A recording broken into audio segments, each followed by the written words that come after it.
Bom, meus amigos, boa noite, sejam muito bem-vindos. Estamos dando início a mais uma live. Live hoje aí com 15 questõezinhas de prova. Hoje a live é exclusiva para os nossos alunos de CPA 20. Para os nossos alunos aí que estão nos vendo nesse exato momento, as pessoas entrando aqui, o Matheus eu ainda não falei, a Renata também não. Sejam bem-vindos. Poderão aí fazer perguntas exclusivas, né? Então, conforme a live vai acontecendo, eu vou perguntar se tem alguma dúvida, se algo não ficou muito claro, e vocês podem tirar as dúvidas. Se você está vendo esse vídeo no YouTube, né? Se você ainda não é o nosso aluno, dá uma olhadinha lá. Essa live nossa é uma live que vai lá para o nosso canal do YouTube. Se você ainda não nos conhece, temos aí o Instagram, temos também aí a nossa página no Facebook. Se quiser saber um pouquinho mais, temos aí o nosso número. E se você é nosso aluno e está vendo aí dentro da plataforma, seja também muito bem-vindo aí, com certeza essa live fará com que você tenha uma prova bem mais tranquila. Bom, vamos lá, vamos aí dando início, né? A gente sempre começa a nossa live com essa frase que é muito importante, que a direção é mais importante do que a velocidade. Por quê? Porque realmente a gente precisa olhar dessa forma. Às vezes alguns alunos chegam e falam, poxa, Wallace, eu tenho 15 dias, 20 dias para estudar, e será que é necessário? Será que dá para passar? Não dá? E aí a gente realmente precisa entender a matéria, a gente precisa lapidar, a gente precisa compreender. A gente sabe que está cada vez mais difícil. A CPA 20 é um diferencial muito grande no mercado financeiro. Então, realmente, a Ambima está cobrando as questões, elas são aí questões que nos fazem pensar, questões que precisam aí de mais de um entendimento. Então, por isso que a gente precisa lapidar, conhecer. E na nossa plataforma temos mais de 900 questões, única e exclusivamente para isso. Bom, teremos na nossa live hoje a correção de questões da prova de CPA 20. Lembrando que essas questões foram aí questões dos nossos últimos alunos aprovados. Então, são questões quentes, são questões que realmente estão caindo na prova. Então, essa live já é a sexta desde a metodologia da volta da prova em junho. E até o momento não tivemos aluno reprovado. Então, realmente, a gente vê que essa metodologia funciona. Para vocês que estão online, fiquem completamente à vontade para poder fazerem as perguntas. O curso foi feito para vocês, o curso é para vocês, e eu estou aqui por vocês. Então, pode ter certeza que hoje a gente vai sair aí com um pouquinho mais de conhecimento que a gente entrou. Depois dessa live, com certeza a sua certificação fica muito mais próxima. E, no futuro muito próximo, vai aparecer lá na nossa página o seu depoimento de aprovação. Sempre começamos a nossa live com o nosso princípio, né, com a existência da Seixas Consultoria, que é sozinho vou mais rápido, juntos vamos mais longe. E é exatamente assim que nós iremos na live hoje, iremos juntos. Lembrando que o plano de fundo nosso são as estrelas para vocês brilharem na hora da prova. Show de bola? Vamos nessa? Feita a apresentação, vamos para aquilo que interessa? Vamos lá? Vamos desenvolver? Então, vamos aí para a primeira questão. Opa, coloquei a questãozinha já de gabarito. Epa, errei aqui. Vamos lá, ao vivo tem dessas coisas, hein? Coloquei aqui errado. Vamos lá para... Aqui não está com gabarito. Beleza, essa aqui já é com o gabarito que eu vou enviar depois lá na plataforma. Show de bola, tá vendo? Ao vivo tem dessas coisas. Vamos lá, então, para a questão 1. É uma função da B3. A B3 aí, fusão, da BMF Bovespa e a CETIP. Então, aqui, nós não estamos falando da Bolsa de Valores. Nós estamos falando de uma clean house, tá? Lembra lá? A clean house, que tem, né, como princípio lá, a guarda dos títulos, né, a liquidação dos títulos, dá mais transparência, dá mais segurança. Então, qual dessas é uma função? Lembrando que a gente tinha lá a CETIP, a BMF Bovespa e a Selic, e com a fusão da BMF Bovespa e a CETIP, a gente só tem duas agora. É a Selic, que faz a liquidação de títulos públicos federais, e a BMF CETIP, que faz aí a liquidação de títulos privados, né, e do mercado de renda variável, beleza? Então, nós temos essas duas clean houses aí, a Selic e a BMF CETIP. Show de bola, por aqui tranquilo, sem muitas dificuldades. Então, vamos lá, vamos ver se é uma função da B3. Fazer o lançamento das ações registradas na CVM. Tomar cuidado, pessoal, porque aqui nós não estamos falando da B3 Bolsa de Valores, nós estamos falando de uma clean house, isso é muito importante. Por quê? Já na primeira questão da sua prova, né, questão aí do capítulo 1, a gente tem que tomar cuidado para não ir com muita sede ao pote, ler as questões todas. Então, esse fazer o lançamento das ações registradas não é uma função da B3, que é uma clean house. Fazer esse lançamento aí poderia ser um IPO, né, que seria aí um banco de investimento, por exemplo. Então, não, essa questão aqui não faz sentido nenhum, tá? Letra B, fazer a liquidação dos ativos no exterior, e aí fica muito vago, por quê? Os ativos, mas quais são os ativos? São títulos públicos? São títulos privados? E aí não compete à B3 fazer esse tipo de liquidação, até porque não demonstra qual seria o ativo em si. Então, aqui está muito superficial, porque a gente sabe que a Selic toma conta de títulos públicos federais e a BMF Bovespa CETIP ela vai cuidar de títulos privados e o mercado de renda variável aí, com toda a sua gama, beleza? E aqui ele não exemplifica, ele fala de fazer a liquidação dos ativos como um todo. Então, não, essa questão aqui não faz muito sentido para a gente, tá? Letra C, fazer a compensação de cheques. Não. Quem faz essa compensação de cheque, isso aqui não cai na CPA 20, tá? Só para ficar bem claro, é a COMP, que é a Central de Compensação de Cheque, tá? Então, aqui não é uma das funções da B3. B3 Clean House, lembrando, novamente, fazer esse tipo de trabalho, essa aqui está errada. Wallace, sendo assim, sobrou só a letra D, então ela tem que ser a certa. Sim, vamos ver aqui para a gente poder puxar um gatilho com o que a gente já explicou. Fazer a custódia e liquidação de derivativos? Sim, olha só. Derivativos não é algo de renda variável. Derivativos lá deriva do ativo, não vai derivar de uma ação, por exemplo. O mercado de opções, o mercado a termo. Então, o mercado de derivativos é um mercado de renda variável. Então, é ele que faz a custódia. Lembrando que custódia é a guarda, está bem explicadinho lá, e a liquidação. A liquidação é o pagamento, né? Ou seja, é a B3, né, Clean House, que vai fazer aí a custódia, que é a guarda, e a liquidação de derivativos. Aí o mercado de derivativos é o mercado lá futuro, mercado de opções, mercado a termo, mercado swap. Beleza? Portanto, número 1, resposta certa, letra D. D de dedicação, que com dedicação, com certeza, a gente vai conseguir a aprovação. Perguntas ou comentários nessa questão? Alguém ficou com alguma dúvida que eu possa solucionar? Otávio, tranquilo por aí? Tranquilo, sim, Wallace. Show de bola, meu camarada. Vamos evoluindo, então. Vamos para a questão número 2. Vamos lá, vamos ver essa questão.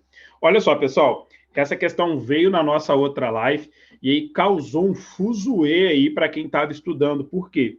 É uma questão que vem caindo na prova e aí a gente abordou ela na outra live com uma característica de mercado.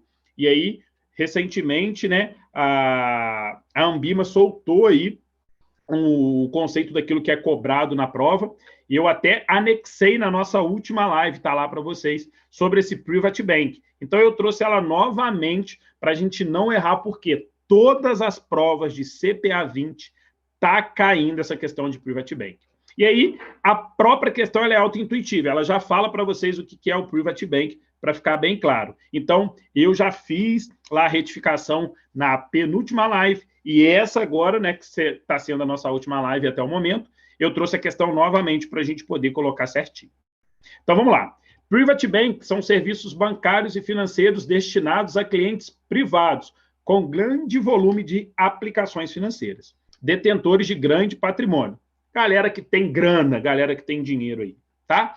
Os serviços oferecidos a esses clientes são, entre outros, consultoria sobre investimento, consultoria em patrimônio e herança, crédito para investimento, né? Tem vários tipos de serviço dentro desse pacote. Então, é a galera aí alta renda mesmo, a galera do Itaú Personalité, Bradesco Prime, ou seja, é aquela galera que tem uma graninha investida e tem todo lá um atendimento. Para isso, necessita-se de uma certificação com conhecimento um pouquinho maior. Então, a galera de CPA 10 não atende esses clientes. Já é exigível CPA 20, porque o cara já entende derivativo, fundos imobiliários, conceito de estatística, né? Evolui o conhecimento.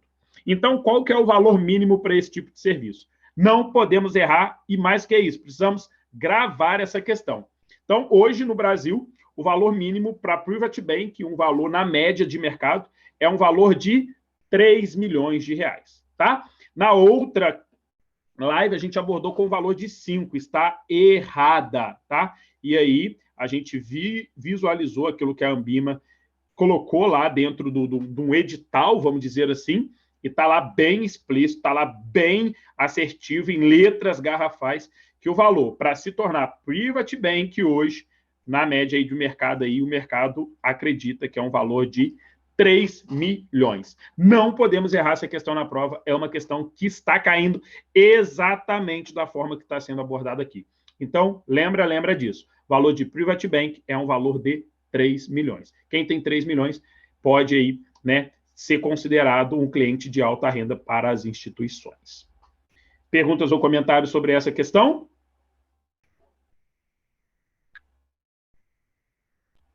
Show de bola. Bom, eu imaginei que não teria mesmo, até porque a gente já tinha passado por ela e vocês que estão no grupo aí, eu fiz uma nota, né? Mandei áudio para vocês, também fiz retificação dentro da nossa plataforma. Vocês já estavam alinhados, mas é importante trazer novamente para poder fixar. Então, certa aí, letra B, B de beleza, beleza. Show de bola. Vamos lá, então, para mais uma. Vamos lá. Essa aqui nós iremos com um pouquinho mais de leveza, nós iremos um pouquinho mais calmo, porque aqui há um grande índice de erro dentro da prova e nós não podemos errar essa questãozinha. Então, vamos lá. A questão, ela diz o seguinte: os analistas financeiros apresentam um importante viés sempre que fazem novas estimativas sobre lucros futuros de uma empresa, devido à tendência de seguirem dados passados, mesmo diante da divulgação de novas informações relevantes. O viés de comportamento desses analistas denomina-se disponibilidade, representatividade, excesso de confiança ou ancoragem. Então, vamos lá. Onde que a galera tem dificuldade? Vamos interpretar essa questão para ficar um pouco mais fácil. Então, a gente tem aqui alguns analistas financeiros, os caras que manjam de mercado aí, tá? Então, eles apresentam um viés de fazer novas estimativas sobre lucros futuros. Então, a gente tem aqui 2035. Qual que vai ser o lucro? E aí, eles vão estimar esse lucro, tá? Quem vai estimar? Esses analistas aqui. Então, eles estão olhando aí, por exemplo, a uma empresa e estão imaginando qual que vai ser o lucro lá em 2035. Beleza. Isso é o que fala até o momento. Ó. Estimativas de lucro futuro de uma empresa. Paramos aqui. Desenhamos. Beleza. Devido à tendência de seguirem dados passados. Então, eles olham aqui e aqui eles, então, vão regredir, tá? Eles vão olhar aqui para o lucro de 2015, e aí, com esses números de 2015, 2016, 2017, 2018, eles vão ter uma base para poder estimar. Eles olham para cá para poder estimar isso aqui em 2035. Então, ó, eles estão seguindo dados passados, mesmo diante da divulgação de novas informações. Então, perceba o seguinte: no momento, hoje, a gente tem algumas informações, que são informações relevantes. Como assim informações relevantes? Vamos imaginar que dentro desse cenário em que desenhamos, eles estão analisando questões aí, estão analisando o Itaú, o Banco Itaú. Só que o que acontece? Tem uma informação hoje que faz com que essa análise ela tenha aí uma mudança. Qual que é a informação? Os bancos não vão pagar mais imposto de renda.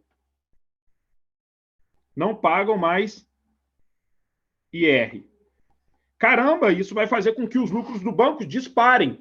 E eles não estão levando em consideração essas informações. Aí fala, ó, mesmo diante de divulgação de novas informações. Ou seja, nesse momento já não pode ser a disponibilidade. Por quê? tem informações disponíveis, tá? E essas informações que estão sendo disponíveis não estão sendo utilizadas na análise. Então, aquilo que está disponível já não faz muito sentido. Aquilo que ele olha para trás, a representatividade do lucro para ele, pouco importa. Por quê? Ele olha como uma tendência. Então, ele olha e visualiza o seguinte, ó, em 2015 foi 10 milhões. Em 2016 foi 12 milhões. Em 2017 foi 11 milhões. Em 2018 foi 10 milhões. E aí ele pega esses números e, através desses números, ele visualiza e entende o que pode ser. Então, aquilo ali está representando? Não, não está representando. Por que que não está representando? Porque ele está ancorado, e é aqui que está a maior dificuldade. Ele se ancora nessas bases, as bases passadas, as bases dos números, e aí identifica o seguinte, através disso aqui, através de tudo aquilo que representou, sem olhar as informações que estão sendo levadas hoje em dia, eu estimo qual que seria o lucro para 2035. E aí eu faço uma estimativa única e exclusivamente ancorado em tudo aquilo que foi passado, tá? Então, ó, não pode ser a heurística da representatividade. Por quê? Porque os dados passados foram vistos através de lucros. É isso aqui que eles estão visando. E quando eles estão visando os lucros, eles estão visando números. Então, eles se ancoram nesses números para poder fazer estimativa. Excesso de confiança não tem nada a ver. Excesso de confiança é quando um cara mantém aí, ou então faz muita troca na carteira toda hora. Ah, eu vou vender Itaú, comprar Santander, vender Santander, comprar Bradesco. Ele acredita que tudo que ele vai fazer vai dar certo. Ele tem muita confiança. Não é nada disso que representa. Então, a resposta certa dessa é a ancoragem. Toda vez, pessoal, que analistas ou alguém que entende muito de mercado olha para trás, visualiza lá um número. Por exemplo, o banco A fez um IPO, né, oferta inicial de 10. Hoje está valendo 20. Se o banco B fizer um IPO de 10, quanto que ele vai valer daqui a um ano? Eles falam 20. Por quê? Porque eles estão ancorados nesse número. Eles pegam um número que foi feito e falam, não, se o banco A saiu de 10 para 20, o banco B vai sair de 10 para 20 também. Ele só ancorou, ele só utilizou aquela premissa, ele só utilizou o dado numérico. Portanto, resposta certa, letra D. D aí de determinação. Resposta certa, ancoragem. Perguntas ou comentários sobre essa questão?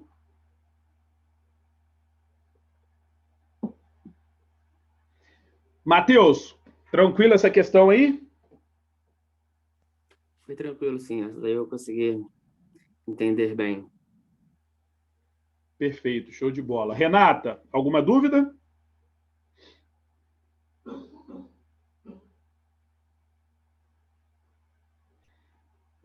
Perfeito. Vamos passando aí para mais algumas questões. Depois eu vou chamando vocês conforme as coisas vão acontecendo. Vamos, então, para a questão de número 4. Vamos lá, outra questãozinha aí também.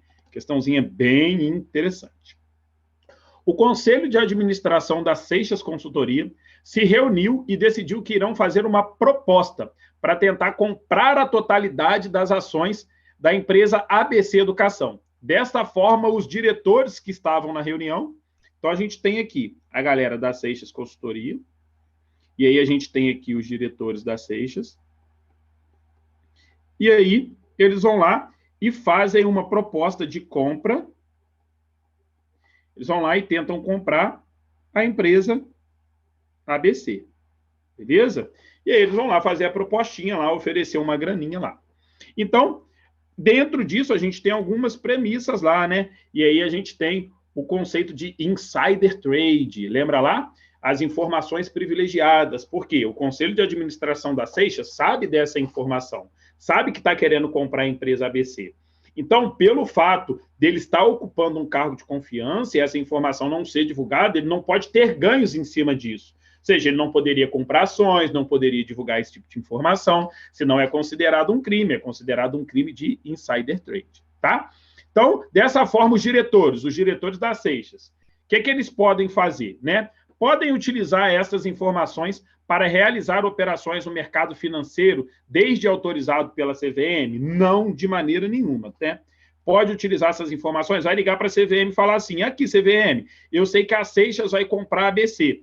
Vou comprar um monte de ações da Seixas Consultoria aí, porque eu sei que depois que isso for para o mercado, as ações vão subir. Não, a CVM não vai autorizar isso nunca, né? Porque é uma informação privilegiada. E aí o mercado ele trabalha com um conceito igualitário, né? Uniforme. Todo mundo precisa ter as mesmas informações. E ali você teve uma informação privilegiada. Beleza? Vamos para a letra B. Podem utilizar essas informações para realizar operações no mercado financeiro, desde que a informação não seja repassada ao público. Não, aqui é o crime considerado insider mesmo, né? Ele vai usar uma informação que não foi repassada ao público. Isso aqui ele não pode fazer de maneira nenhuma. Portanto, essa questão aqui também está errada. Vamos para a letra C. Não podem utilizar essas informações para realizar operações no mercado financeiro. Perfeito. Ele tem essas informações, mas ele não pode usar ela nem para benefício próprio, nem para benefício de terceiros. Como assim? Falar para o primo, irmão, tia, mãe, avó, para poder comprar lá ações, por exemplo. Tá? Então, ele não pode utilizar essas informações para ter ganho, né? E aqui poderia até causar um pouco de dificuldade essa questão letra D, mas olha como ela não faz sentido. Não poderia obter informações. Claro que poderia, pô. Se ele é da parte lá do conselho de administração, se ele é da diretoria da empresa, se ele não obter informação, quem vai obter? Ele precisa dessa informação até mesmo para dar sequência, para poder efetuar aí a aquisição, né, da empresa ABC. Então, é claro que ele vai obter essas informações. Por isso mesmo, ele está no conselho de administração. Nesse caso aí, resposta certa, letra C. C de CPA 20, sua próxima certificação. Dúvidas ou comentários sobre essa questão? Matheus, Otávio, Renata, alguma dúvida? Tranquilo, Alisson. Otávio, não te escutei, desculpa. O Otávio está mudo aqui. Matheus, alguma dúvida? Não, show de bola, agora eu ouvi. Perfeito. Show de bola, então. Seguimos aí, então. Vamos para a questão de número 5. Vamos lá, questão de número 5. A marcação a mercado. Antigamente, né, essa questão vinha bem tranquila aí, né? A parte de segregação, né, de separar conflitos de interesse, e aí a galera matava essa questão muito tranquila. E aí veio mudando um pouco a forma, né, de perguntar sobre essa questão. Vamos lá, então. Vamos dar uma olhada nessa questãozinha, questão número 5. Marcação a mercado é uma operação realizada no mercado de derivativos para a rede de fundos de investimento. Meu Deus do céu, quanta coisa errada, né? Nada a ver isso aqui. Operação realizada no mercado de derivativos para a rede de fundo de investimento. Lembrando que rede aí é o sinônimo de proteção, né? E aí são utilizados. E marcação a mercado não tem nada a ver com esse conceito de hedge, de tentar evitar uma perda, de deixar um pouco mais seguro. Isso aqui não faz sentido nenhum. Vamos para a letra B. Metodologia em que as avaliações dos ativos refletem os preços que são transacionados no mercado. Metodologia em que as avaliações dos ativos refletem os preços que são transacionados. Olha, essa aqui eu fiquei com um pouco de dúvida, hein? Então, não sei se é essa aqui, vou pular. E você deve fazer isso na sua prova. Por quê? Muitas das vezes, você vai ter uma questão A e B que você fala, pô, acredito que seja essa, mas você precisa fazer a leitura de todo o conteúdo. Por quê? Às vezes, a questão ela está 70% correta, mas tem uma que está completa. Isso é muito importante. Ou então você vai ter para baixo outras questões que não fazem sentido nenhum. E aí você vai por eliminação. Isso ajuda muito, isso é uma estratégia para você ter um índice de acerto legal na sua prova aí. Metodologia que apura o preço médio dos principais ativos de renda fixa transacionados no mercado. Aqui ele está limitando. Olha só, metodologia que apura o preço médio dos principais ativos de renda fixa. Ou seja, não tem marcação a mercado para renda variável? Não tem marcação a mercado para ativos que não são os principais? Não. Então, essa aqui não faz sentido. Por quê? Porque ela está fazendo uma limitação em cima aí, né, de ativos e até mesmo de classes. Então, não. Essa aqui não faz sentido. Letra D. cláusula que deve ser incluída obrigatoriamente nos regulamentos de fundos de investimento, alertando sobre a possibilidade de liquidez dos ativos. Liquidez é a possibilidade de transformar aí o ativo em dinheiro. Marcação a mercado é a precificação, não tem muito a ver com isso, né? Está alertando sobre a possibilidade de liquidez, falando de marcação a mercado, essa questão aqui também não está fazendo sentido nenhum para a gente. Vamos entender, então, a letra B que sobrou e que, consequentemente, deve ser a letra certa. Vamos lá. Metodologia em que as avaliações dos ativos refletem o preço que são transacionados no mercado. Perfeito. Por quê? Eu vou pegar aqui a metodologia e vou pegar aqui, por exemplo, uma cota de fundo. Uma cota de fundo de investimento. A cota ela foi comprada por um valor de R$ 50,23. E aí passou um período de tempo, ela sofreu uma oscilação. E aí aqui, esse cara, ele quer se desfazer dessa cota. Ele não quer mais ficar com ela. Ele vai vender no mercado secundário, vai vender para um outro cotista. Então, para que não haja transferência de riquezas, ou seja, essa cota aqui agora está valendo R$ 51,73. Ou seja, ela tem que ser vendida por esse valor. Ela não pode ser vendida nem abaixo, nem acima. Para quê? Para que não haja transferência. Então, vai ser a metodologia em que as avaliações dos ativos, no caso a cota, refletem o preço do dia que está sendo transacionado no mercado. Perfeito. Essa questão está correta. Resposta certa, letra B. B igual as nossas estrelinhas aqui, ó. B para brilhar na hora da sua prova. Perguntas ou comentários sobre essa questãozinha? Renata, tranquilo por aí? Matheus? Tranquilo, professor. Show de bola. Vamos, então, devagarzinho, vamos aí para mais uma questãozinha. Questão de número 6. Ó, questãozinha que cai em todas as certificações. CPA 10, CPA 20, CEA, ANCOR, CFP, tudo que você for fazer, vai aparecer questão aí com ágio e deságio, tá? E não é uma questão difícil, é até uma questão bem simples. A gente consegue eliminar algumas coisinhas e a gente precisa pensar aí com um pouquinho, né, de calma para não errar. Então, vamos lá. Um cliente adquiriu uma LFT com ágio. O que acontecerá com o retorno do título? A, será maior que a taxa DI. B, será menor que a taxa DI. C, será maior que a taxa Selic. Ou D, será menor do que a taxa Selic. Vamos entender essa questão, então. Um cliente adquiriu uma LFT. Vamos lá no princípiozinho básico. LFT, ó, T no final. T final significa que o título é pós-fixado.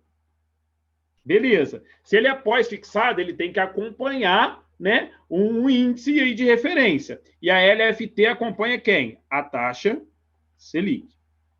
Então, vamos eliminar aqui algumas baboseirinhas, tá? Ele está falando aí que o cara adquiriu com ágio. Será maior que o DI, será menor que o DI.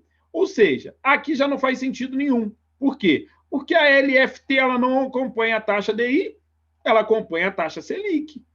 Então, a letra A e a B são letras que a gente já arriscaria automaticamente, tá? Então, aqui não pode ser.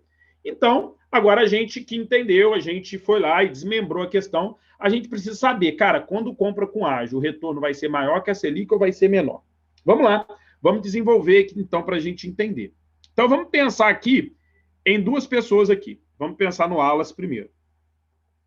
O Wallace foi lá e comprou lá uma LFT pelo valor de R$1.000. E a Selic estava 10% ao ano. No final de um ano, quando o Wallace resgatou esse título, o Wallace resgatou 1.100. Por que ele resgatou 1.100? Porque ele teve aqui um lucro de 10%. Ó. Então, o lucro dele foi de R$100. Até aqui, tudo muito tranquilo. Então, ó, ele foi lá, comprou uma LFT para acompanhar a Selic. A Selic estava 10% ao ano. Depois de um ano, esses R$1.000 virou 1.100. Ele teve de lucro R$100. Beleza, show de bola. Só que o que acontece? Teve outro cara que fez uma compra também muito parecida, que foi o Ellerson. que é o irmão do Wallace. Foi lá e comprou no mesmo dia. O que aconteceu? Ele foi lá, o preço do ativo também era R$1.000 e a Selic também estava a 10%. Ou seja, ele sabia que no final ele iria tirar o valor de 1.100, tendo aí um lucro de R$100. Só que o que acontece? Ele comprou esse título, vamos trazer aqui até uma setinha aqui para ficar mais fácil. Ele comprou esse título com ágio. Ou seja, Wallace, o que é ágio? Lembra ágio de agiota. Ou seja, você paga mais caro, você vai ter que pagar uns juros. Então, o título que estava valendo R$1.000, o Tesouro falou para o Hélio, só, você vai ter que pagar um pouquinho mais caro. Ao invés de 1.000, você vai pagar 1.050. Aí o Hélio falou assim, não, beleza, fui lá e comprei o título. Só que perceba o seguinte, agora ele comprou por 1.050 e quando ele tirou 1.100. Então, qual que foi o lucro dele? O lucro dele foi um lucro de R$50, ou um lucro de 5%. Ele teve um lucro menor, porque lá no final ele tirou os 1.100, igual o Wallace, só que ele pagou um ágio, como se fosse um agiota, ele pagou mais caro, e aí o retorno dele diminuiu. O Wallace comprou por 1.000, tirou 1.100, ele tirou 1.100, mas comprou por 1.050. Então o retorno dele foi maior que a Selic? Não, foi menor. A Selic estava rendendo 10. O retorno do investimento dele foi 5. Então aqui, ó, não foi maior que a Selic. O retorno dele foi menor. Lembra sempre o seguinte, toda vez que você está comprando com ágio, você compra mais caro e tem menos rendimento. Comparado com quem comprou o preço ao par, tá? Isso aqui a gente chama de preço ao par. Ou seja, valia 1.000, comprou por 1.000, tá? Ao par, como se fosse uma tabela FIP. Comprou com ágio, comprou um pouquinho mais caro e aí acabou perdendo grana. Portanto, a resposta certa é a letra D, D de dedicação. Perguntas ou comentários sobre essa questão? Otávio? Tranquilo, Wallace. Perfeito. Cris, chegou agora há pouco, alguma dificuldade nessa questão?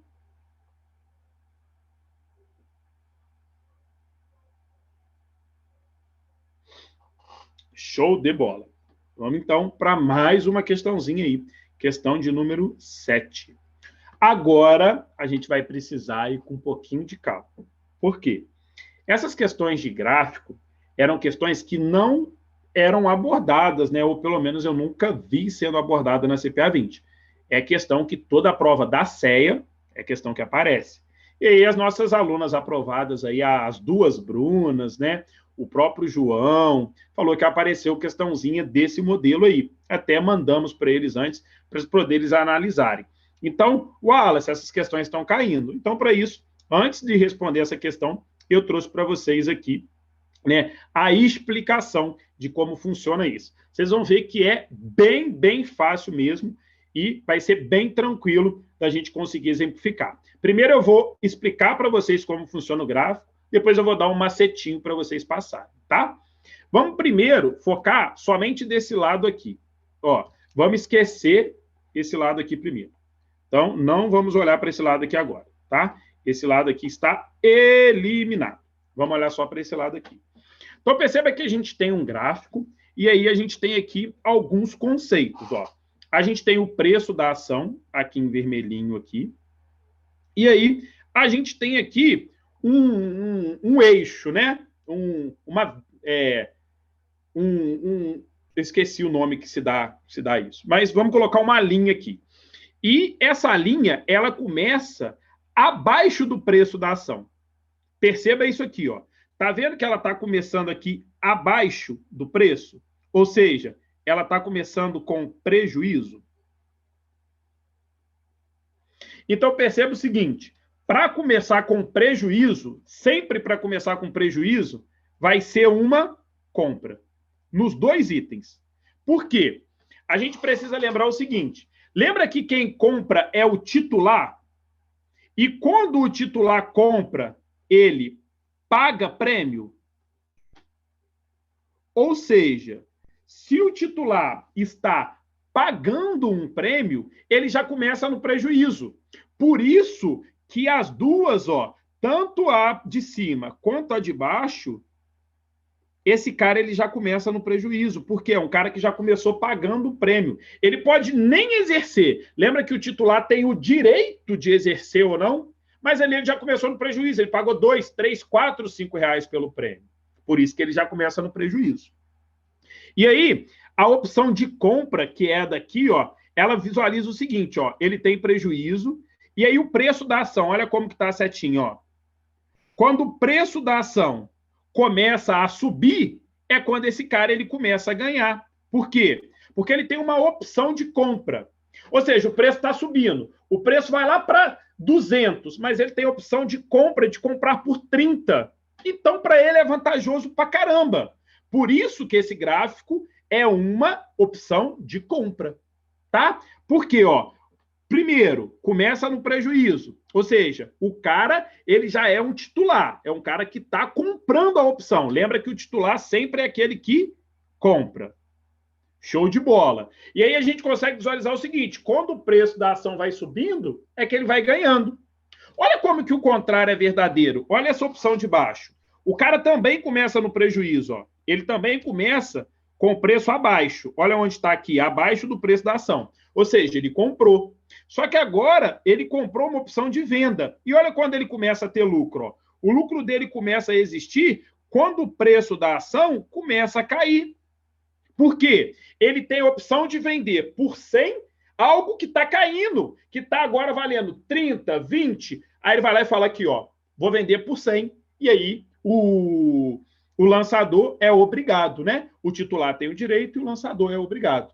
Então, não é difícil da gente conseguir matar essa questão. Aqui eu estou interpretando para vocês o gráfico. Depois eu vou dar um macetinho para que vocês tenham mais facilidade. Então, lembra, ó, começou no prejuízo, obrigatoriamente vai ser uma opção de compra. Se é uma opção de compra, obrigatoriamente é um titular. Sempre, sempre, sempre, sempre. E aí, se ele está tendo lucro com o preço da ação subindo, é uma opção de compra. Se ele está tendo lucro com o preço da ação caindo, é uma opção de venda. Alguma pergunta ou algum comentário sobre essa primeira metodologia? Sobre essa primeira análise? Matheus? Eu não cheguei a estudar essa parte. Mas eu entendi. Show de bola.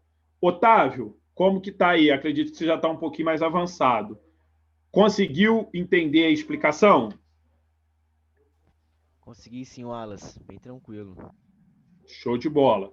Perfeito. Ó, matamos então esse lado, voltamos aqui para o outro lado. Olha como que aqui o contrário é verdadeiro. Ó. Perceba que esse cara aqui, ó, ele já começa com um retorno acima do preço. Ó. Ou seja, esse cara, o que aconteceu com ele? Ele recebeu o prêmio. Por quê? Ele já começa ganhando, é o cara que recebeu. Quem é o cara que recebe o prêmio? É o lançador. Então, se ele já começou acima, é porque é o cara que já recebeu o prêmio. E aí, é bem tranquilo da gente matar. E aqui vai ser o contrário, né? Esse cara aqui, ó, ele começa no lucro e aí ele vai tendo um prejuízo quando o preço da ação vai subindo. Por quê? Porque o outro cara lá que vai ter a opção de comprar, ele vai querer comprar para o preço que foi designado. Então, para ele, quanto maior o preço da ação, pior é ele. Acreditaria em um cenário reverso. E o contrário aqui é verdadeiro. Ó.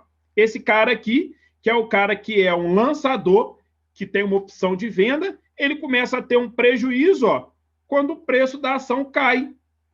Por quê? Porque vai caindo o outro cara lá, que é o titular, ele vai querer vender pelo preço que está segurado lá. Ah, eu vou querer vender por 100 para ele, ferrou. O preço está 30 e ele vai ter lá que comprar. Porque, né, lembra sempre, para todo vendedor tem um comprador. Então, esses são os gráficos. São os gráficos que podem cair na sua prova. E aí, a gente tem um macete para ficar bem claro. Fiz toda essa interpretação para vocês saberem analisar o gráfico, para conseguirem entender. Se alguém perguntar, vocês sabem, né, da onde nasce o princípio. Vamos agora para a questão de prova? Como que eu mato essa questãozinha na hora da prova? Vamos lá. Vamos olhar agora para aqui para cima primeiro. Ó, vamos lá. Vamos olhar, vamos esquecer isso aqui. E vamos olhar aqui para cima. Ó, coloca a sua mão direita. Não, deixa eu começar ao contrário. Vamos olhar para baixo primeiro, para ficar mais fácil. Ó. Coloque a sua mão esquerda em frente a essa imagem aqui, ó. Imagem 1, imagem 2. Coloca a sua mão esquerda. Perceba, ó, use o dedão e o indicador. Faça exatamente o que está fazendo a linha do gráfico. Ó. Perceba que está da mesma forma. Deixa eu visualizar aqui no suporte. Ó, com a mão esquerda, você vai fazer igualzinho está ali. Ó. Tá vendo que ele dá o mesmo retorno? Por quê?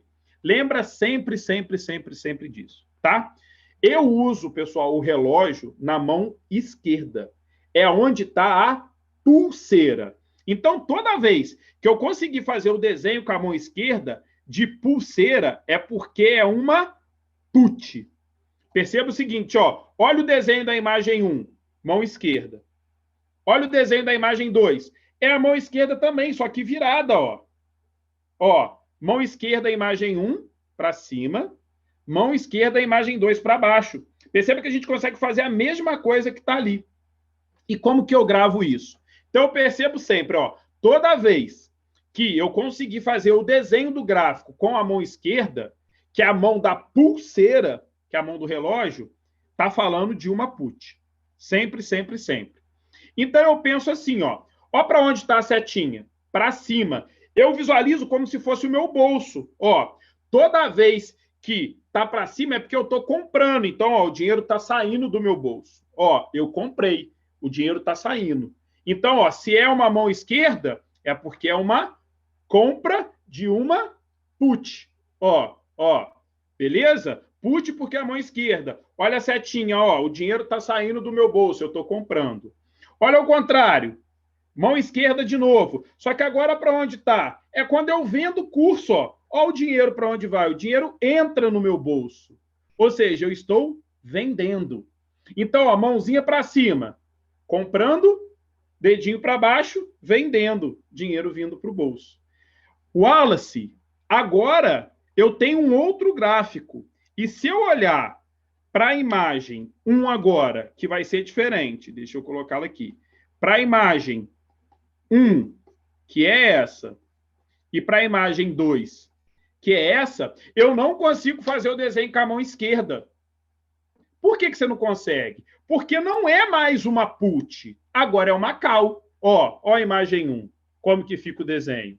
Perfeito, Wallace. Ó, consegui fazer agora com o braço direito. Então, se eu fiz com o braço direito, o que seria? Seria uma call. Ó para onde está, ó, o indicador? Para cima. Então, ó, o dinheiro está saindo do meu bolso. Eu estou comprando. Imagem 1. Então, é uma compra de uma call. Olha a imagem 2. Ó, fiz a mesma coisa. Agora eu só inverti aqui, ó. Fiz com qual mão? Com a mão direita também. Só que agora, ó, a setinha, o indicador está para baixo. É quando eu vendo um curso, ó, o dinheiro vem para o meu bolso. Então, é uma venda de uma call. Então, é muito simples, muito tranquilo matar essa questão. É só usar a sua mãozinha para conseguir identificar o desenho. Alguém não entendeu essa questão? Não entendeu a representatividade da mão? Otávio?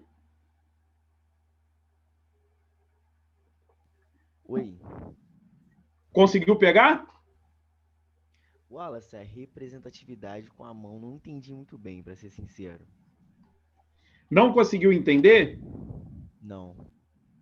Beleza. Você coloca a imagem, coloca essa imagem aqui. Vamos lá.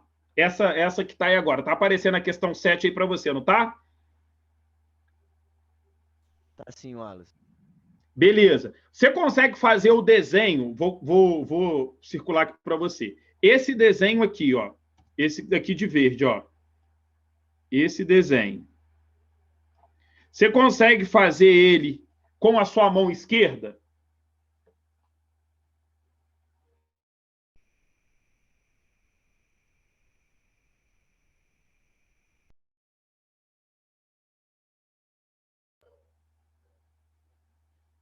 Deu certo?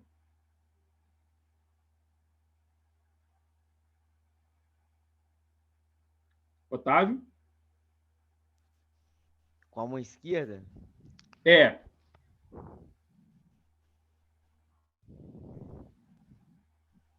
Acho que não, né? Beleza. E com a mão direita? Você consegue fazer o desenho usando o indicador e o polegar? Sim.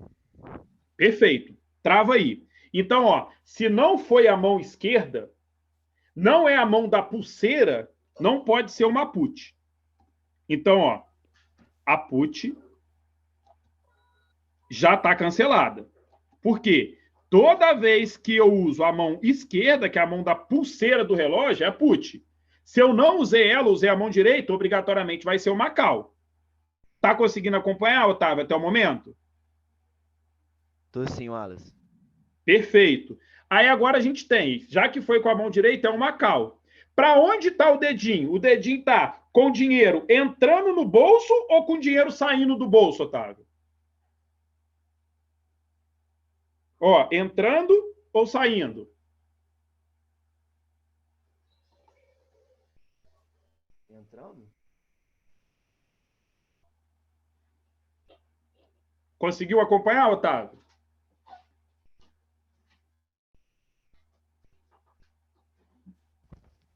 Consegui sim. Perfeito. Então, ó, olha para onde está o dedinho. O dedinho está para baixo. Ou seja, o dinheiro está entrando no meu bolso. Quando que entra? Quando eu compro ou quando eu vendo? Pô, eu vou comprar um carro, o dinheiro entrou no meu bolso? Não, saiu. Eu vou vender um carro, o dinheiro entrou no meu bolso? Entrou. Então, ó, para baixo o dinheiro está entrando. Então, aqui, ó, é uma venda. Só entra dinheiro no meu bolso quando eu vendo algo. Então, sempre, indicador para baixo é que eu estou vendendo. Se eu estou vendendo, o dinheiro está entrando. Olha o exemplo aí do gráfico. Você usou a mão direita. Se usou a mão direita, não pode ser put de pulseira, então obrigatoriamente é uma call. E se está para baixo, significa que você está vendendo, porque o dinheiro está entrando no seu bolso. Resposta certa, letra B. Olha a representatividade para ficar um pouco mais fácil. Aqui, ó, começou com retorno, ó, acima. Então, é um cara que ele já está ganhando, ele está ganhando o prêmio. Ou seja, ele já começou com retorno, ele começou acima do preço, ó. Então não pode ser uma compra. E aí, eles começam aqui, ó. O retorno dele vai caindo conforme o preço da ação vai subindo. E aí, bem tranquilo se a gente utilizar as mãos. Ficou mais fácil, Otávio, ou ainda não conseguiu fazer a simbologia com a mão? Ficou assim, agora eu entendi. Show de bola, perfeito. Matheus, conseguiu pegar? Consegui sim, entendi, bacana aí. Show de bola. Cris, Renata?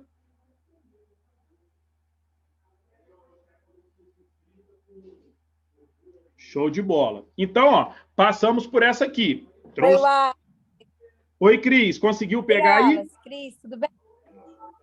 Consegui, agora eu consegui arrumar o áudio aqui, tá? Show de bola. Tranquilo, essa questão é bem fácil da gente matar. É só utilizar a mão aí mesmo. Renata, conseguiu matar aí tranquilo? Tô acompanhando, professor. Obrigada. Show de bola. Desculpa, Cris, o que você havia falado? Muito boa essa dica aí da mão. Ah, é? Muito Nossa, legal. na prova do CEA, quando eu fui fazer, caiu duas questões dessa. Eu falei, oh, meu Deus, essa questãozinha é tranquilo. E aí, o pessoal tudo olhando para mim, eu colocando a mão na tela, o pessoal falou, o que esse maluco tá fazendo? E eu fui lá e coloquei o mãozão mesmo. E aí, duas questões para trazer para casa. Eu vou também dar uma de maluca, tá? Eu vou fazer isso. Não, maluco é se a gente não fizer e for reprovado. Fez o maluco e trouxe a aprovação, estamos tranquilos. Estamos dentro da média da maluquice. Tranquilo. Show de bola. Vamos para mais uma, que a questão ela pode ser cobrada de uma outra forma. Ao invés de falar venda e compra, ela pode trazer lançador titular. Aí aqui é a mesma coisa, ó. E aí, por isso que é importante a gente ter ali a representatividade. Ó, de novo, vamos para o gráfico 1. Vamos olhar o gráfico 1 aqui, ó. Gráfico 1. Consigo utilizar a mão esquerda, ó, para fazer o desenho? Não, não consigo. Então, o gráfico 1 não pode ser uma put. Porque se eu não consigo utilizar a mão esquerda, que é a mão da pulseira, não pode ser. Quando eu coloco a mão direita, eu consigo. Ó, a mão direita aqui. Beleza. Então, significa que é uma cal. E aqui os dois, por incrível que pareça, traz o lançador de uma cal. Como que eu consigo identificar que é um lançador, Wallace, ou um titular? Aqui, ó. A gente tem aqui, ó, o retorno acima. Então, recebeu o prêmio, né? Então, se recebeu o prêmio, quem recebe o prêmio? O titular ou o lançador? Lembra? O titular paga, o lançador recebe. Então, se já começou com o retorno, já seria um lançador de uma cal, porque aqui, ó, só consigo usar essa mão. Então, beleza. Essas duas aqui estão certinhas. Essa e essa. Agora, vamos para o gráfico 2. Vamos trocar a cor aqui. Gráfico 2. Gráfico aqui em laranja. Consigo utilizar a mão direita nele? Não. E a mão esquerda? Consigo, ó. A mão da pulseira. Opa, beleza. Aqui já consegui identificar. Então, eu sei que é uma put. Excelente. Já consegui aqui identificar, então, que é uma put. Então, as duas questões estão certas. Agora, é um lançador ou é um titular?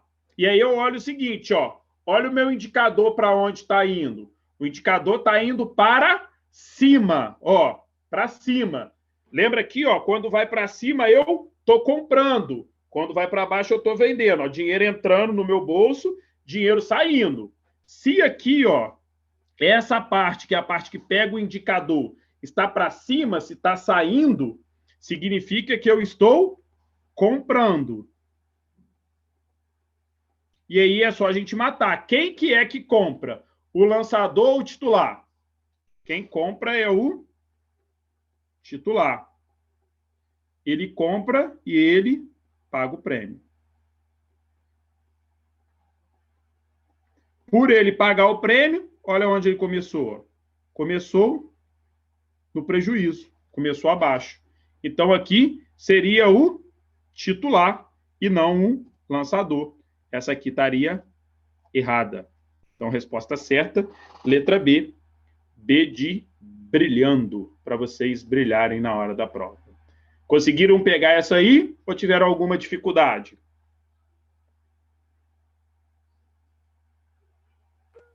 Tranquilo. Show de bola. Otávio, me dá um feedback aí. Tranquilo, Wallace.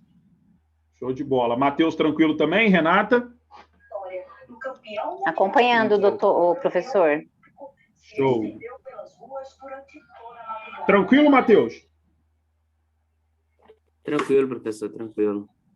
Beleza. Então, galera, ó, não tem como errar. Wallace, mas eu uso o relógio na mão direita. Troca. Começa a usar na mão esquerda até o dia da tua prova, tá? Para você não errar essa questão. Então, ó, a pulseira fica na mão esquerda. Então, a mão esquerda é sempre de pulseira, ser sempre uma put. Sempre, sempre, sempre, sempre. E aí eu faço o desenho, ó. Fiz o desenho aqui, para baixo. Para baixo significa que o dinheiro está entrando. Está entrando, eu estou vendendo. Para cima significa que o dinheiro está saindo. Então, eu estou comprando.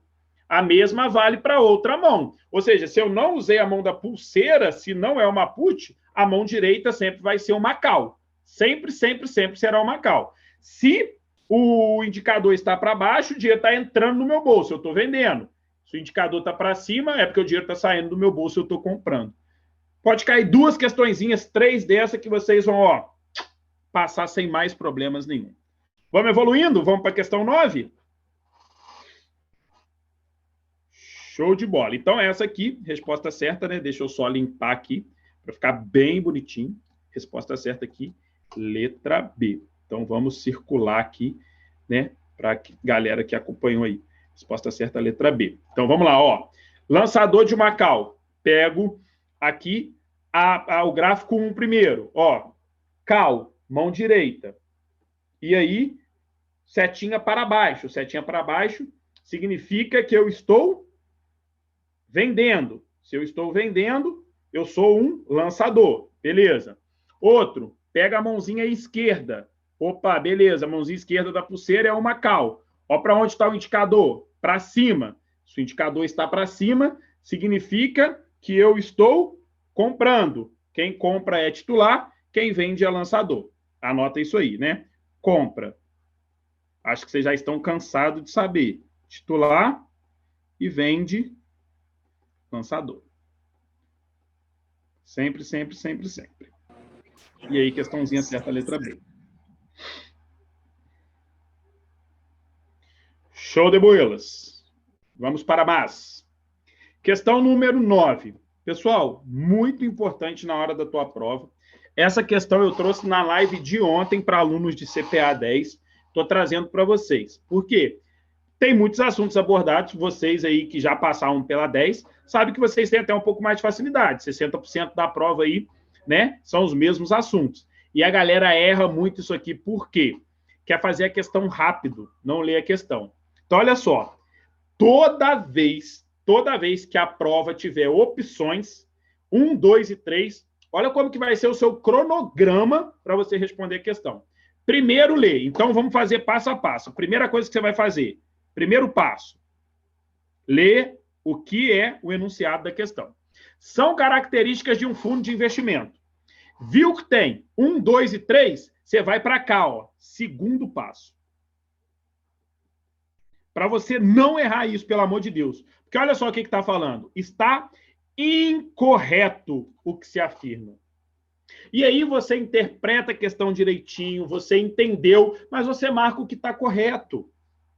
E aí você erra a questão. Então, ó, vai cair lá, questão 1, 2 e 3, você vai seguir isso aqui, ó. Primeiro passo, lê o enunciado. Terceiro, segundo passo, vê o que está pedindo. E aí sim, o seu terceiro passo é ler as opções, tá? Que agora você já sabe o que se pede. Faça sempre desse jeito para você não errar. Questão relativamente fácil na hora da tua prova. Então, está pedindo que está incorreto sobre fundo de investimentos. 1. Investimento com poucos recursos. Isso aqui é uma característica de fundo de investimento? Sim, está correto. Eu falo para vocês lá em aula o seguinte, o cara ele pode comprar uma cota por R$30, R$40, R$50. Então, ele consegue investir com pouco recurso. Lembra que fundo de investimento se dá na base de condomínio? E eu explico para vocês lá que o cara quer morar lá em Copacabana, no Leblon, e ele não tem dinheiro, e ele vai comprar um apartamento. Por quê? Porque ele tem menos recurso do que uma pessoa que tem uma casa lá, por isso ele mora no AP. Então, pode investir com poucos recursos. Essa está correta. 2. Equidade entre os investidores. Esse é o princípio básico do fundo, né? E aí está completamente correto. O que é equidade? Independentemente lá, se você tem R$100 ou se você tem 10 milhões no fundo, você tem que receber lá a carta de assembleia com 10 dias de antecedência. Você vai ter também o período de 120 dias para poder avaliar lá a demonstração contábeis do fundo. Então, independentemente o valor que você tiver, você vai ter equidade. Equidade é princípio da igualdade. Então, isso aqui também está correto. Número 3, garantia do administrador. Não, isso aqui está incorreto. Por quê? Fundo de investimento não tem garantia nenhuma. Nenhuma. Não tem garantia sequer do FGC. Lembra lá? Não tem. Valores mobiliários, nenhum tem garantia de FGC. Notas promissórias, debêntures, ações, fundos de investimento, nada disso tem garantia do FGC. E o administrador não dá garantia de nada. Ele não consegue prever que ele comprou ações lá de um banco e esse banco faliu. Ele não consegue te dar essa garantia. Então, aqui está incorreto. O fundo de investimento não tem garantia nenhuma. Como ele pede somente o incorreto, qual que é a única que está incorreta? É a 3. Então, não é a letra A, não é a letra B, não é a letra C. Resposta certa, a única que está incorreta é a letra D. D de determinação. Então, pessoal, é muito importante. Muitos. Eu coloquei essa questão no nosso Instagram semana passada, né? Toda segunda e terça-feira a gente está com questões comentadas. O nível de acerto foi de 20%. De pessoas que já passaram na CPA 10, que já passaram na 20, que têm a CEA, que estão estudando para 20, estão estudando para 10, o nível de erro dessa questão é muito alto. Por quê? Porque não lê a questão da maneira no qual deveria. Beleza? Alguma dúvida, algum comentário sobre essa questão? Show de bola. Deixa eu tomar uma aguinha aqui, que a minha voz deu uma bloqueada já. Então, não dá para errar a questão assim, hein?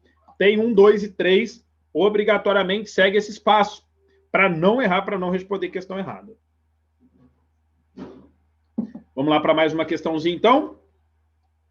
Questão número 10. Essa questão veio através de uma aluna, não me recordo o nome dela.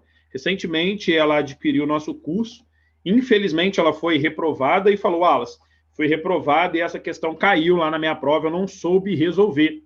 E aí tem como você trazer aí para a live, e aí, né, atendendo a pedido, tem 2 ou 3 questões que ela mesma pediu para colocar. E aí, como ela disse, caiu na prova dela lá, eu trouxe para vocês. E aqui é para analisar os fundos abaixo, para conseguir identificar conforme a classificação da CVM quais são eles. E aí você tem lá fundo cambial, fundo multimercado, fundo de ações, fundo de renda fixa. Beleza? E aqui a gente tem aqui o primeiro fundo, né? Esse fundo 1. Vamos analisar ele, esse aqui, ó. E aí ele tem aqui na sua carteira 15% de ações de Petro, 15% de ações da Vale, 15% de ações da RTOR, não sei aqui qual é, e 20% de ações da Itaú. Então, perceba o seguinte, ó. Aqui, você teria que fazer um somatório. Você tem 20 mais 20, 40. 40 mais 15, 55. 55 mais 15, 70. Então, a gente tem aqui 70%. 70% em ações. Esse é o patrimônio do fundo. E os outros 30%? Aqui, ó. Títulos públicos federais. Ele tem 30% em LFT, aqui designado. Então, quando eu olho para cá, ele pergunta primeiro, o fundo 1 é um fundo multimercado ou é um fundo de ações? E aí a gente precisa lembrar a característica do seguinte. Para ser considerado um fundo de ações, ele tem que ter, no mínimo, 67% em ações. Lembra desse conceito? No mínimo, 67% em ações. Ele tem 67%? Ele tem mais, tem 70%. Então, ele é considerado um fundo de ações. Qualquer fundo que tenha mais do que 67% do seu patrimônio em ações, obrigatoriamente, é um fundo de ações. Então, o fundo 1 não pode ser um fundo multimercado, o que já elimina a questão A e a questão B. Por quê? Porque, como ele tem mais de 67%, obrigatoriamente, como classificação CVM, ele vai ser considerado um fundo de ações. Beleza? Então, a gente já fica aqui entre a letra C e entre a letra D. Vamos analisar o patrimônio líquido agora do fundo 2, em verde aqui, ó. O fundo ele tem 20% de ações, ações do Bradesco. Wallace, eu preciso identificar esse nome? Não, ele só está colocando aqui, ó, que é um ticker. Lembra aqui, ó, 4 letrinhas. Eu até mostro isso para vocês dentro lá da aula. E aqui, o final, 4. Significa que é uma ação preferencial. Não precisa gravar isso. Mas você já sabe que é uma ação. Então, ele tem 20% em ações e ele tem aqui 80% em títulos públicos, ó. 40% em LTN, 40% em LFT. Então, ele tem aqui 80% em títulos públicos federais. E aí, ele é considerado um fundo de renda fixa ou um fundo multimercado? E é aqui que está a maior dificuldade. Por quê? Pessoal, lembra que o fundo de renda fixa, ele se dá lá em 4 subgrupos? Você vai ter renda fixa curto prazo, renda fixa referenciado, renda fixa da dívida externa e renda fixa longo prazo. Vamos lembrar o renda fixa simples também. Vamos lembrar o fundo de renda fixa simples. Lembra que o fundo de renda fixa simples é aquele fundo que não precisa de API? E aquele fundo que tem 95% do patrimônio líquido em títulos públicos federais ou com baixo risco de crédito? Então, olha só, esse fundo aqui, ele tem 95% do patrimônio em títulos públicos federais? Não, ele só tem 80%. Então, ele não pode ser considerado um fundo de renda fixa, porque os fundos de renda fixa têm outros subgrupos. E esse grupo aqui de renda fixa simples, ele não se enquadraria. Então, jamais pode ser um fundo de renda fixa. Por quê? Para ser renda fixa, tem um sufixo. É renda fixa referenciado, é renda fixa dívida externa, é renda fixa simples. E não poderia ser renda fixa simples, porque ele tem só 80% em títulos. Para ser, precisaria de 95%. Portanto, o que diz ser renda fixa do fundo 2 estaria errado. Ele seria um fundo, então, multimercado. O que é o fundo multimercado? Não tem particularidade na concentração, tá? Ele pode ter aí 30%, 40%, 50%, 100%. Não tem um limite mínimo. E olha o fundo 3. A gente tem 40% em dólar, 40% em euro. Então, a gente vai ter aqui 80% em variação cambial. Ou seja, é o mínimo exigido para ser considerado um fundo cambial. E aí vai ter 20% aqui em títulos do Tesouro. Portanto, resposta certa, letra D. D dessa questão aqui de desenrolado, hein? Essa questão tem que desenrolar na hora da prova, tem que conseguir compreender para não misturar as coisinhas aí, tá? Então, a primeira é tranquilo, o primeiro gráfico é tranquilo de matar, acima de 67% em ações, então, obrigatoriamente é um fundo de ações, beleza. E aqui que poderia dar a dúvida aqui, ó, ter 80% em renda fixa, em títulos do governo, desculpa. É um título de renda fixa? Não. Por quê? O renda fixa simples, por exemplo, é 95%, então não poderia ser. E aí, esse aqui estaria arriscado. Então, é um fundo multimercado, é aquele que não tem particularidade. A resposta certa aí seria a letra D. Alguma pergunta, algum comentário sobre essa questãozinha aí? Otávio, tranquilo? Tranquilo, Wallace. Deu para pegar essa questão? Acho que de todas que eu trouxe aí, que trouxemos, tirando a do gráfico, que a gente não tinha visto ainda, eu acho que é com maior nível de dificuldade, tá? E é questãozinha de prova, como eu disse, a nossa aluna falou que caiu lá na provinha dela. Show de boelas? Vamos lá. Vamos então aí para o primeiro bônus. Questãozinha também bem chatinha essa aí, tá? Bônus 1, então. Analise a rentabilidade trimestral, expressa em percentual do CDI, de dois fundos classificados como referenciado DI. Então, a gente tem dois fundos aqui, dois fundos que são classificados como referenciado. Lembra que o fundo referenciado é aquele que vai acompanhar o índice de referência, tá? Então, isso é muito, muito importante. O fundo referenciado, ele vai acompanhar lá o seu benchmark, seu índice de referência. Então, vamos lá. Eu tenho o fundo A, aqui em vermelho, e eu tenho, vamos colocar em azul, eu tenho o fundo B, aqui em azul. Beleza? E aí pode-se afirmar, letra A, B é alavancado, letra B, A representa retornos mais coerentes, letra C, B apresenta retorno mais coerentes, letra D, A é alavancado. Então, vamos desenhar os dois fundos? Vamos aqui primeiro, ó, o fundo A. Aí a gente coloca uma linha aqui e pega a rentabilidade dele, ó. 96%, 98%, 99%, 97%. Então, aqui é a rentabilidade do benchmark. Ele ficou aqui, ó, 96%, 98%, 99%, 97%. Essa foi aqui a rentabilidade dele, as 4 rentabilidades dele. Ou seja, tá vendo que as rentabilidades dele aqui, ó, tá bem próxima do benchmark? Tá coladinho aqui? Beleza. E qual que é a ideologia do fundo referenciado? Acompanhar o benchmark. Show de bola. Vamos para o fundo B, que é um fundo em azul. Coloque aqui o fundo B e coloca aqui também a setinha. O fundo B apresentou aqui as seguintes rentabilidades. Vamos desenhar aqui agora de vermelho. 115%, 106%, 90%, 102%. Olha o que aconteceu aqui com esse, ó. E já oscilou bastante, ó. Ficou acima, ficou abaixo, ficou acima. Então, olha só. Se a gente está querendo, vamos ler a questão de novo, analisar a rentabilidade trimestral, aqui são os trimestres, ó. Trimestre 1, trimestre 2, 3 e 4. Expressa em percentual de CDI, de 2 fundos classificados como referenciado. Então, podemos afirmar, letra A, B é um fundo alavancado?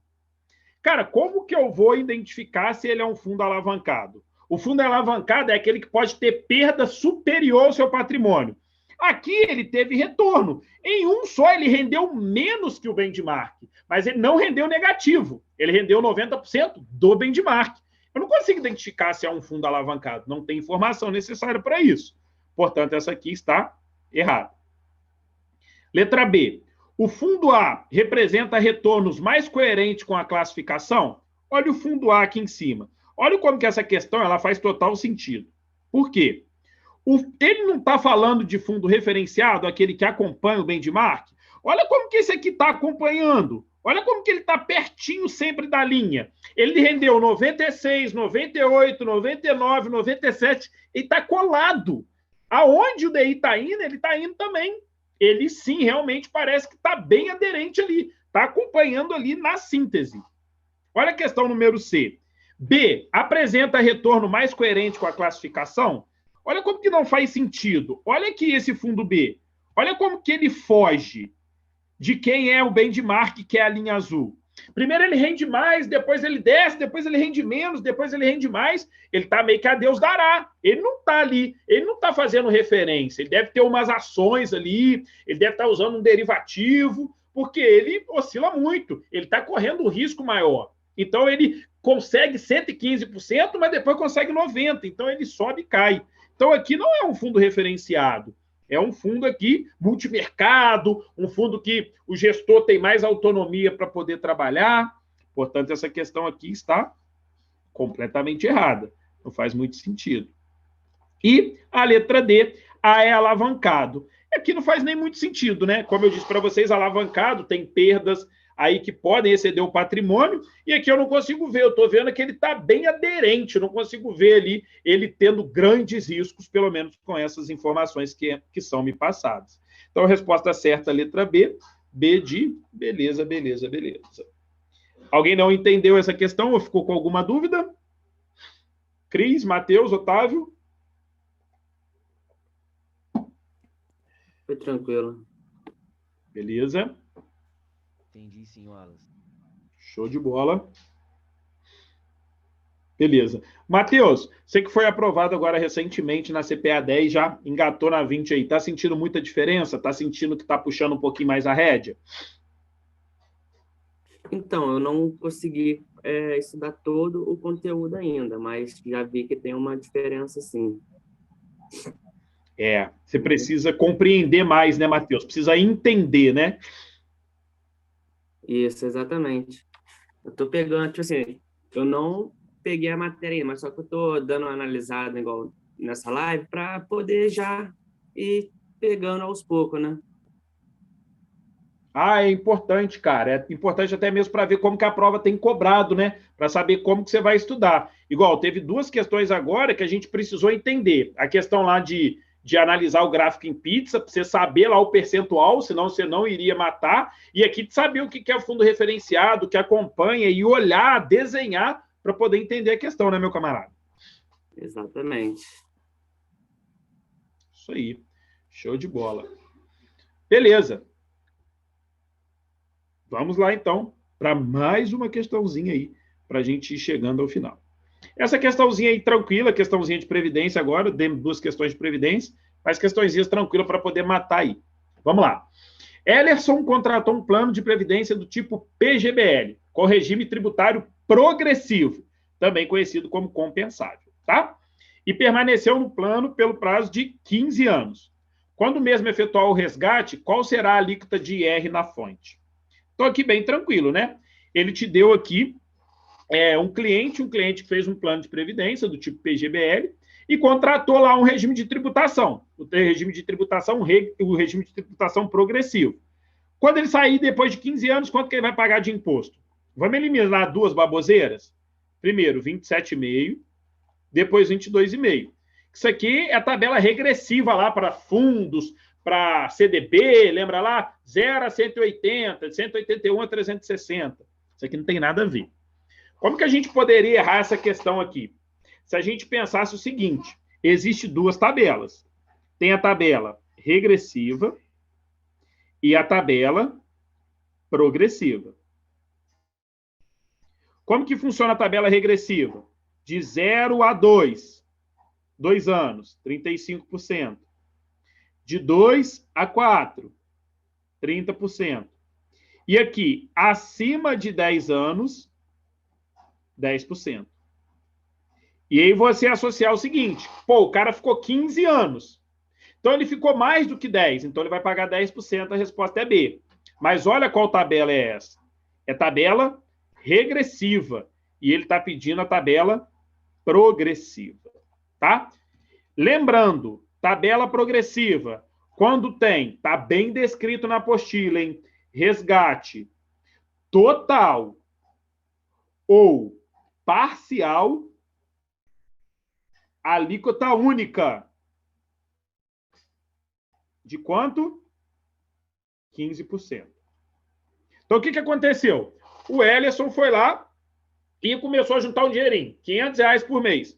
Juntou durante 15 anos. E aí depois ele foi lá e quer resgatar. Já tem lá o valor de 1 milhão, que é o valor que ele queria. Quando ele for resgatar, quanto que ele vai pagar de imposto de renda? Lembrando, ó, PGBL, né? Ele vai pagar sobre o total, né? Porque PGBL é o paguei bolada, tá? Então, ó, como ele está resgatando total, ou seja, ele vai resgatar todo o valor, ele vai pagar 15%. E se ele resgata parcial, como assim? Ah, ele foi lá e tinha 1 milhão, ele foi lá e resgatou 300 mil, vai pagar 15% também. Ele resgatou parcialmente, tá? Resgatou um pouquinho do bolo que tem lá. Então, pessoal, não dá para errar essa questão na prova, por favor, tá? Tabela progressiva ou tabela compensável, tá? Que é a mesma coisa. Resgate total ou parcial, alíquota sempre de 15%, independentemente do prazo. Pode ser 2 anos ou 100 anos. Sempre 15%. Resposta certa, letra A. A de amor. Perguntas ou comentários sobre essa questão?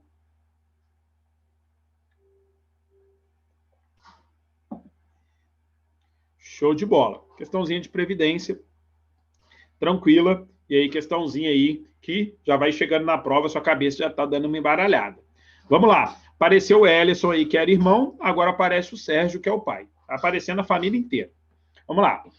Sérgio, sabendo que você é um excelente profissional, diz que deseja abrir uma reclamação em relação aos fundos de previdência que foram comercializados aí. Ou seja, Sérgio é seu cliente, sabe do seu conhecimento, e ele não está muito satisfeito com a previdência que ele tem. E ele quer fazer uma reclamação. Para quem que ele vai fazer essa reclamação? É isso que ele está te falando.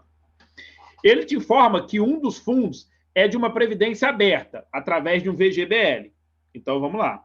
Previdência aberta. Eu tenho de previdência aberta planos de VGBL e de PGBL. Beleza. E outro é uma previdência fechada. Opa, aqui já muda um pouco o coreto. Fechada dos funcionários da empresa. Então, vamos imaginar aqui que esse cara trabalha na CSN. Então, essa previdência fechada é fechada por quê? É para funcionários da CSN. Ah, eu, Cristiane, trabalho no Santander. Eu posso fazer a previdência da CSN, que é muito boa? Não, não pode. Por quê? Porque é fechada para funcionários da CSN, tá? Então, por isso que chama fechada, porque não é qualquer um que consegue fazer. Por que o PGBL e o VGBL se chama aberta? Porque é comercializada nos bancos. É só você chegar lá e falar, ó, eu quero fazer uma previdência, um PGBL ou VGBL. É aberta ao público. Beleza? Continuando, né? Fechado a funcionários da empresa, na qual ele trabalha. Desta forma, você orienta que as reclamações devem ser feitas. E aí, aqui a gente tem os órgãos supervisores de previdência. Previc em ambos, Previc SUSEP, SUSEP Previc ou SUSEP em ambos. Então, vamos lá. Primeiro, previdência fechada. Lembra que eu falo para vocês que aquilo que é fechado é aquilo que está preso? Se aquilo que está preso é a Previc. Então, lembra sempre disso, ó. Previdência fechada. Previdência lá, por exemplo, os funcionários da SSN. Pô, o cara está reclamando. Por quê? A empresa não está depositando dinheiro. Ele deposita o percentual, a empresa outra. Ele fala, pô, mas minha empresa não está depositando, só eu. Ah, eu quero reclamar com alguém. Com quem que eu vou reclamar? Com o Bacen? Não, o Bacen não toma conta de previdência. A sua previdência é fechada. Se está fechada é porque está preso. Lembra? Quem está fechado está preso. Quem toma conta disso? É a Previc, tá? E a previdência aberta? Quem toma conta da previdência aberta é a SUSEP. Então, aqui a gente só precisa identificar a ordem para saber com quem que ele vai reclamar. Então, ó, ele te informa que um dos fundos era de previdência aberta. Então, previdência aberta é a primeira, através de um VGBL. E o outro é uma previdência fechada. Previdência fechada é a segunda. Então, vamos lá. Então, a gente tem aqui primeiro, Previc em ambos, SUSEP em ambos. Não, não é. Porque um toma conta de previdência aberta e um toma conta de previdência fechada. Aqui já estaria errado, já mataria essa questãozinha aqui. Primeira, previdência aberta. Quem toma conta de previdência aberta? SUSEP. Beleza. Segundo, previdência fechada. Se está fechada, está preso. Quem toma conta dessa é a Previc.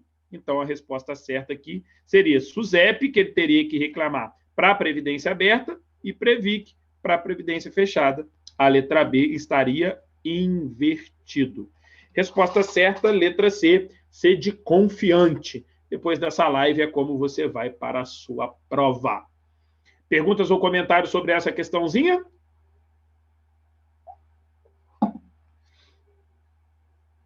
Otávio?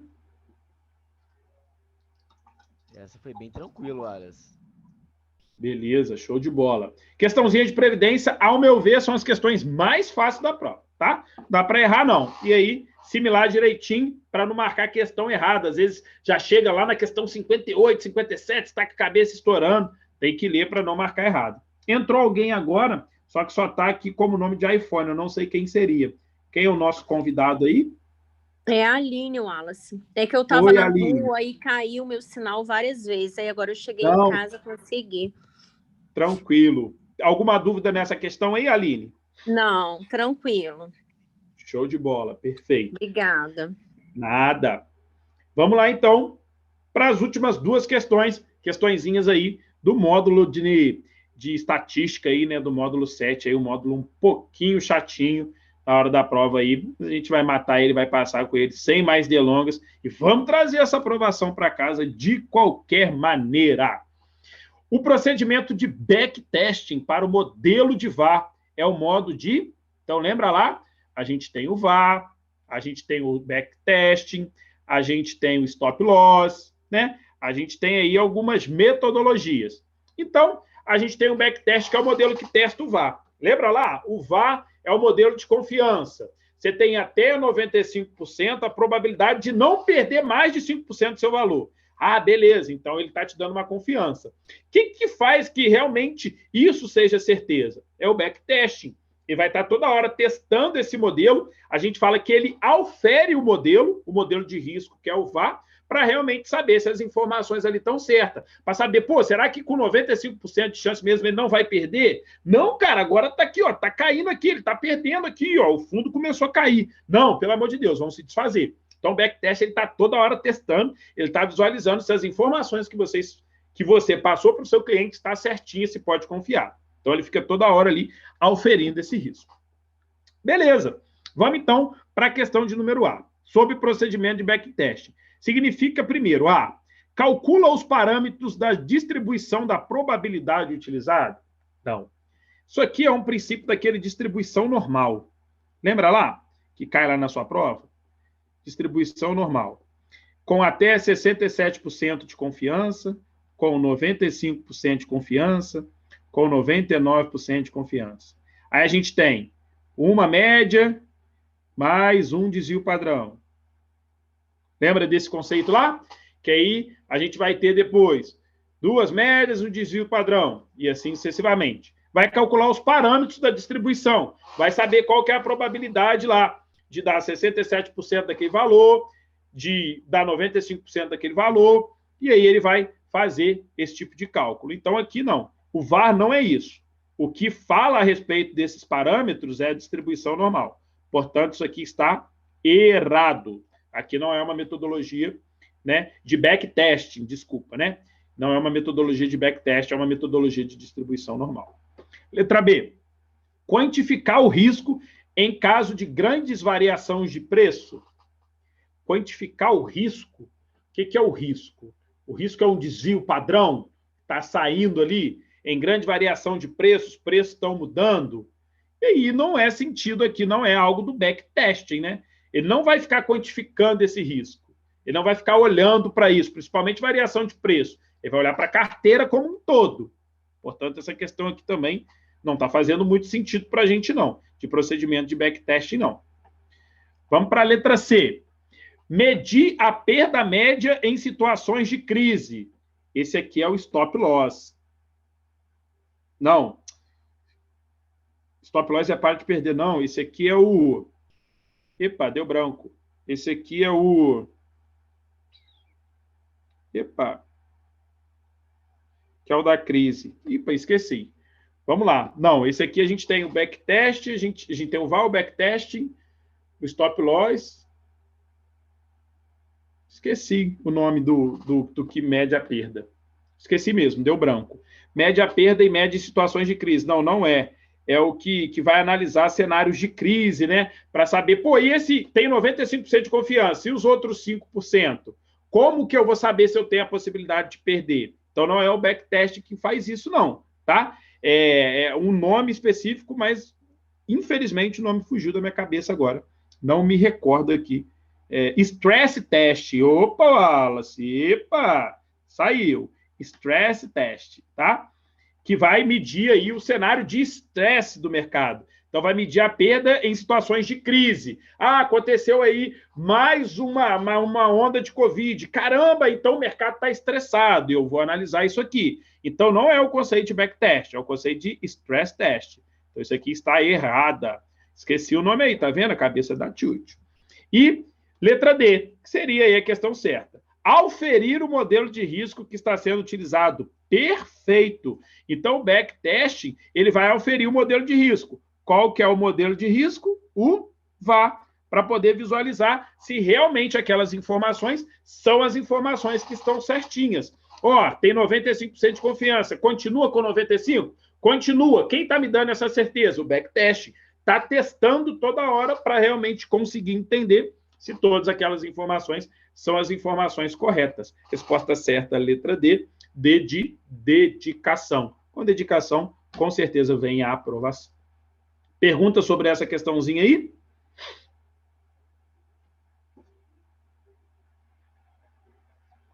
Show de buelas. Vamos então para a nossa última questão. Questão aí de também aquela amiga que eu comentei com vocês no início, que infelizmente aí foi reprovada e aí aderiu ao nosso curso, ficou sabendo que aqui a aprovação é garantida, falou que na prova dela caiu também uma questãozinha dessa, exatamente ou muito parecida com essa, e ela mandou para a gente trazer aí para os nossos alunos, que hoje também ela faz parte. Analise a tabela abaixo. Então, a gente tem aqui alguns indicadores. Desvio padrão e tracking erro. Aí a gente tem o fundo A e o fundo B. Aí a gente tem, podemos afirmar, o A, né, sobre o fundo A, possui maior risco e maior proximidade, ou o fundo A possui maior risco e menor proximidade, possui menor risco, possui menor risco. Vamos lá. Vamos entender, vamos devagar, vamos desmembrar essa questão. Então, analisa a tabela abaixo. Eu tenho desvio padrão e tracking erro. Primeiro, vamos anotar o que significa cada um.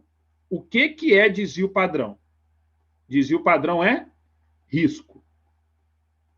Como assim, risco? Eu tenho aqui, ó.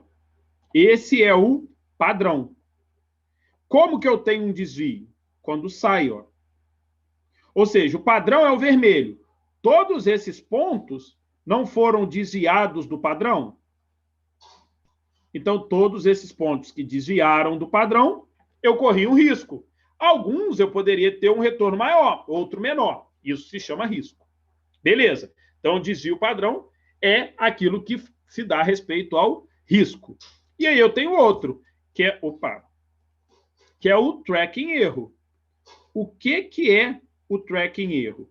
O tracking erro, ele vai analisar a proximidade com benchmark. Vai ver quanto eu estou errando, se eu estou errando muito ou estou errando pouco. Eu tenho aqui o meu benchmark e eu tenho aqui o meu tracking erro. Ó. Caramba, tá bem pertinho aqui, ó. Não está saindo muito aqui daquilo que é o meu benchmark. Então, beleza. A gente já entendeu os princípios dos dois. O princípio de desvio padrão e o princípio de tracking erro. Então, ele fala sobre o fundo A. Então, primeiro a gente pega o fundo A aqui, ó. Então, a gente vai comparar o fundo A com o fundo B. O fundo A possui maior risco? Quando a gente está falando de risco, nós estamos falando de desvio padrão. Então, ó, qual o risco que é maior? O risco do fundo A em azul ou o risco do fundo B em vermelho? Opa, 15% é um risco maior do que 7%. Então, o fundo A possui maior risco. Então, aqui está certo. Fundo A possui maior risco. Beleza. E o fundo A possui maior proximidade ao benchmark. Para eu analisar a proximidade, eu vou analisar o tracking erro.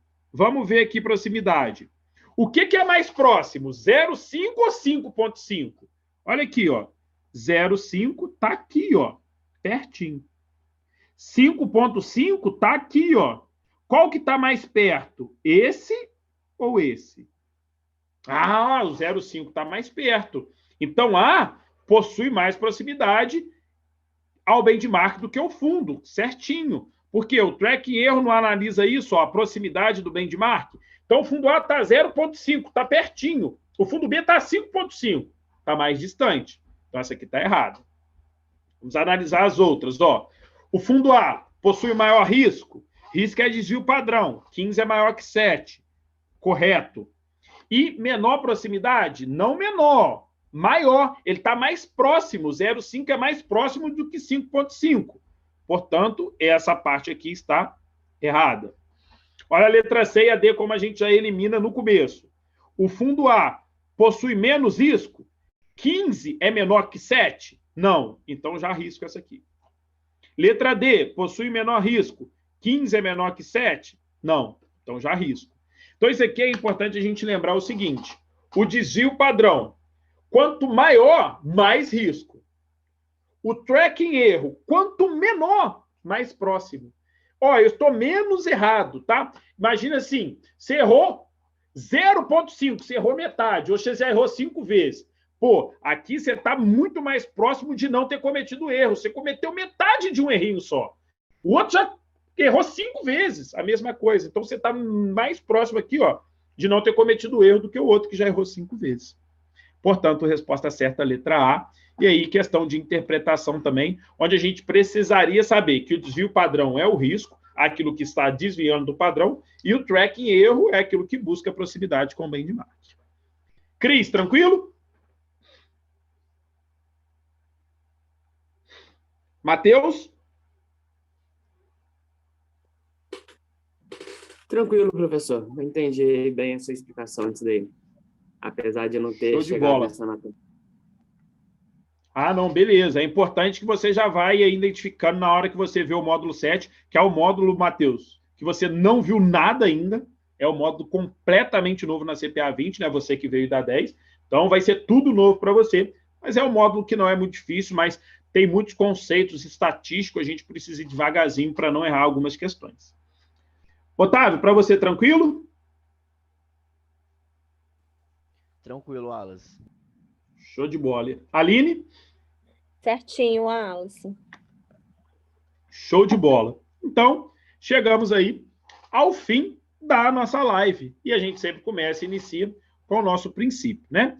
Sozinho vou mais rápido, juntos vamos mais longe. Para vocês que estão vendo aí dentro da nossa plataforma de estudo, Qualquer dúvida, eu estou à disposição. E para vocês que estão vendo no YouTube, se ainda não conhecem a nossa escola, tenha o prazer de conhecer, porque eu tenho certeza, e aqui a gente só te solta aprovado. Mais uma vez, muito obrigado pela parceria, muito obrigado aí pela presença dos amigos. Estou sempre à disposição de vocês para o que precisarem. Beijo, beijo, fiquem com Deus e até a próxima. Tchauzinho. Tchau, tchau, Boa noite, beijo. até a próxima. Tchau, Alan. Valeu, um abraço. N. Tchau, beijinhos. Tchau, gente.